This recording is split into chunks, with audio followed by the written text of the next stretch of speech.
What's up, guys? Welcome back to another episode of Dad Body Garage. Today I'm going to be installing a couple things while I wait on fluids. I will be installing a Chase Bays power steering kit. On these E36s, the issue with the power steering system is the hoses that they use from the factory. Over time, they like to swell, and that leads to cracking, which leads to actually leaking pretty badly. So instead of replacing the entire system with the OEM stuff that's just going to do it again over time, I just opted to go with the Chase Bays kit. It's really nice. It's got nice crimped AN fittings from the reservoir to the pump to the rack, as well as all the AN fittings for the return lines as well, and a cooler that goes in place with the factory one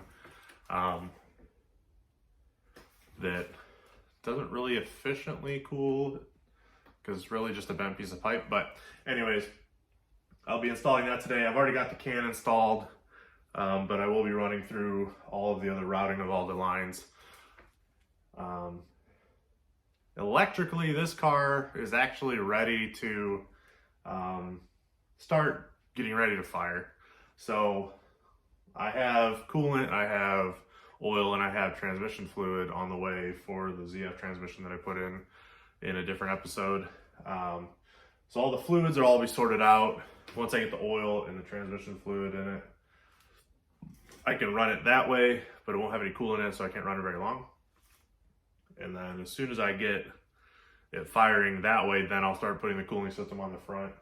It'll just make it easier to actually get everything sorted with the front end off of the car, because I can get to any electrical connectors that I need to, and also I can see any issues while it's running a little bit easier. So if it starts leaking anything, I can see it a lot better rather than just from the top and the bottom. I can actually see it from the front too.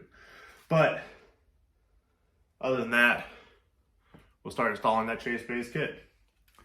All right, I just want to make a quick note. I was looking through the box. It doesn't appear to have any instructions in the box, and they don't have any instructions on their website as far as I could tell. Couldn't find any anyways, but so I'll be purely installing this just based off the pictures that they have on their website, which they're pretty good, decent angle pictures, so it shouldn't be too bad to figure out, but I'll be doing it based off of that. So I will start installing that.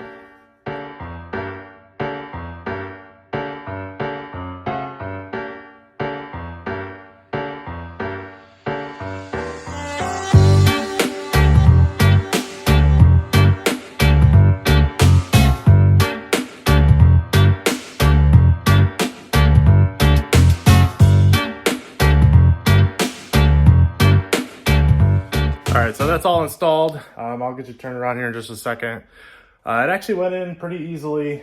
Once I actually looked up the factory routing for the power steering, it actually became a lot more clear on how it's supposed to be routed, since the factory incorporates that power steering cooler.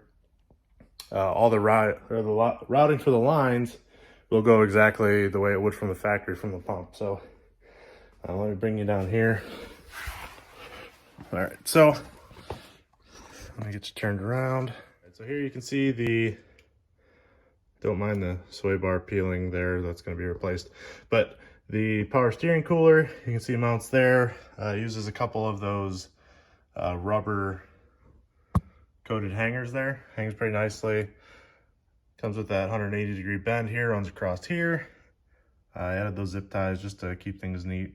Also to keep it from just swinging around wherever it wanted to. But you can kind of see everything's pretty tight in there. It does fit really well though. It would have been nice to have the instructions, but like I said, as long as you follow the OEM routing for the hoses, it should be fine. But and then one thing to mention, make sure that you tighten all your fittings, because there are a lot of them and there are a bunch of little joints. So other than that, that should be, focusing on the frame rail. You can kind of see, it does incorporate the factory bracket for the original reservoir. You just take that off, and then there's a little spacer sleeve that goes around the actual power steering reservoir can that makes it fit inside that bracket. But so for the money, definitely a nice piece. Fits really well, like I said. and hopefully it will not leak on me, because otherwise I'm gonna be a little upset. But